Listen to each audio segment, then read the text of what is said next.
students, welcome to this quick voiceover tutorial. So it's a full tutorial and we're going to paint loose poppies today.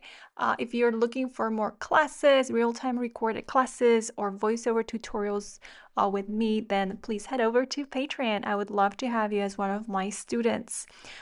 You will join a platform with over 1,000 subscribers and I post a new class every Friday. So the first thing is to have your colors ready to go. So dilute your colors with water. And what you're saying is not that much that you missed out. It's basically I wetted the paper. But not entirely. So when I was wetting the paper, I skipped like some areas. So you might be able to see now that there's just like some spots paper dry.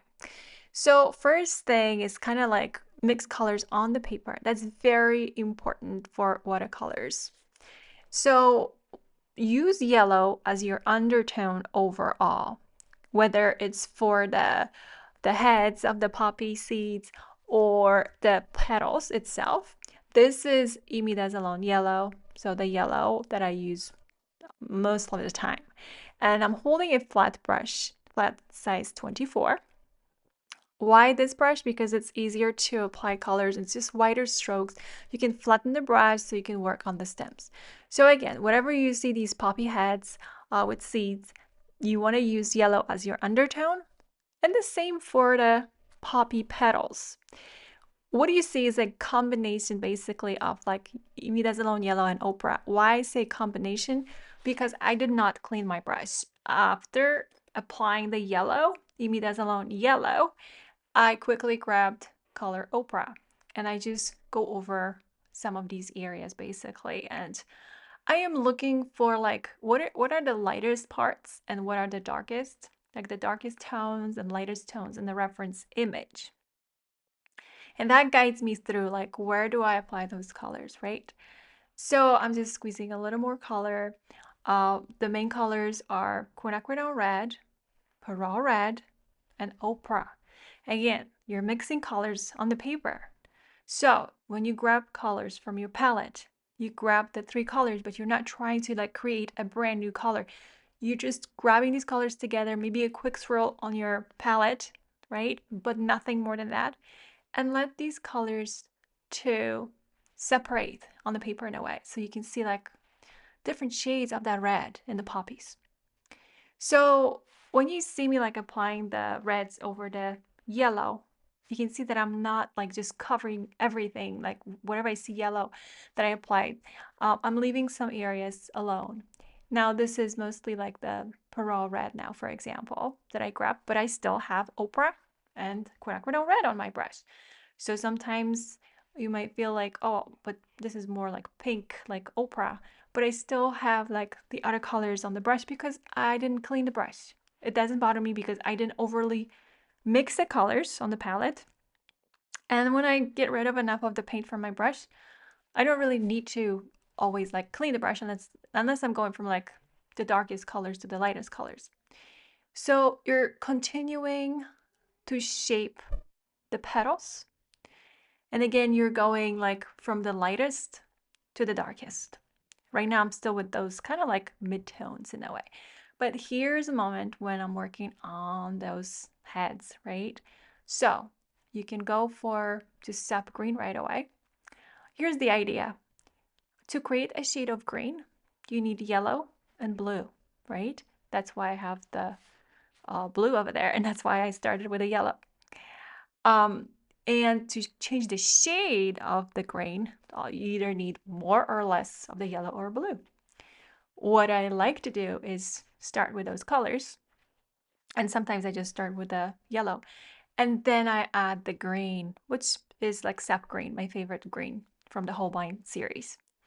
This is a long quill size 4 brush, so I went from using flat 24 to long quill size, long quill size 4. So that's a quill brush, but it's a longer end, so I have a point there, and it's easier to kind of create these lines like for the stems and so on.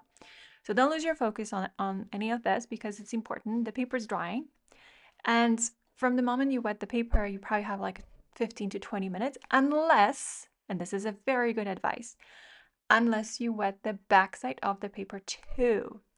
It's a very good thing to do. I didn't do it in this class, but if you need more time, wet the backside of the paper, and then you see, like, even if you don't wet like the paper entirely in the front, just like we are doing it here, it's okay. The backside being wet will give you more time to apply colors, wet on wet. So I continue adding more. Now here's another tip. So what happens is when I first start, I start with like water to milk like ratio. I refer to dairy when it comes to like consistency of the paint, the ratio between paint and water. The longer I paint, the like how the paper is drying, right? I adjust that ratio. It becomes half and half like ratio, something that feels like half and half. And then I go for like cream top. This feels more like a between half and heavy cream because I don't want that Van Dyke brown and phthalo blue to spread as much. This is the moment like where I still have the time to apply colors, but if I again want that control, like right now I'm using my round 8 golden 2 brush, which is a softer brush. I am using this heavy cream like ratio. But what I'm trying to say is you can't focus on one area in your painting. You have to keep scanning the paper, like because one area of the paper will dry faster. So don't focus like on one flower only, like one poppy, unless that's just what you want to do. Just paint one at a time. But the idea of this tutorial is to teach you how to paint everything loosely and not focus like on every single petal separately. I do have classes like this. If you want to have like a more detailed rose class, and I say classes because classes are different than voiceover tutorials. This is a voiceover tutorial. I'm adding a voiceover. With classes, I talk in real time, so it feels like you feel like you're next to me basically. And everything is in real time, so I wet the paper and everything. You can see step by step. If I make a mistake, you see it. This is a tutorial. But if you're looking for more like flower paintings, and I do have some other loose ones like iris flowers and so on, just head over to Patreon because I have like over 800 tutorials and classes right now. I've been with patrons since 2017. Anyway, so now I am adding phthalo blue, quinacridone red. Now, when you mix quinacridone red with phthalo blue or red and blue, you create a shade of purple. And that's why you see purple.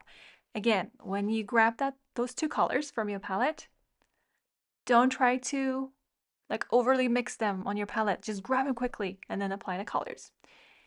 And this is also the moment like, all right, almost done with this painting, but I want to add more color, more vibrancy. So because the petals are still slightly wet, I'm adding the red, Pearl red, Opera quinacridone red, but the ratio changed on my brush. It's no longer like something that feels like water or milk like ratio. This is heavy cream. And if anything, I'll grab like cream top, but I'm not gonna go back to milk-like ratio because that's just easy to create a bloom. If you're looking to have more control, adjust that ratio and have thicker paint on your brush. So this is a combination of imidazoline yellow sap green. So to change the shade of your green, just add a little bit of yellow. You don't have to grab like additional pigment from your palette, from your set, basically. Everything can be done very easily with just primary colors, yellow, blue, red. So these are just like smaller details. And you can see like there's a bloom, for example, next to the stem on top there. And that's okay. It's no big deal. Just keep going. Blooms are fun, especially if you're creating a loose painting. Now, I am lifting colors. If you've never lifted before, I do have a video on YouTube. So just try to find a lifting class that I have. Lifting is very important, essential to watercolors. Here I'm using my Rigger brush size 2 Songbird. What you want to do is wait for that perfect timing to lift colors. Just like when you apply salt or how you're wetting the paper, everything is about timing. So the paper needs to feel damp. You just need to watch how the paper is drying because at first everything is shiny wet. But then that shine slightly or starts to go away. That's when you can start lifting because we do need more time to lift the colors. But the ideal timing is actually when the paper feels damp. Now, in between, you can also add more colors, but this is creamy paint, cream top like ratio, something that I call cream top like ratio between water and paint. It's a combination of quinacridone red and sap green. You might be surprised. I'm not using a brown color. Why is that? Because to create a shade of brown, all you need is green and red. It makes it so much easier, right? Working on this painting and not pulling out like another color. Well, I have already used the Van Dyke brown. Yes, it's a brown color, and I love Van Dyke brown.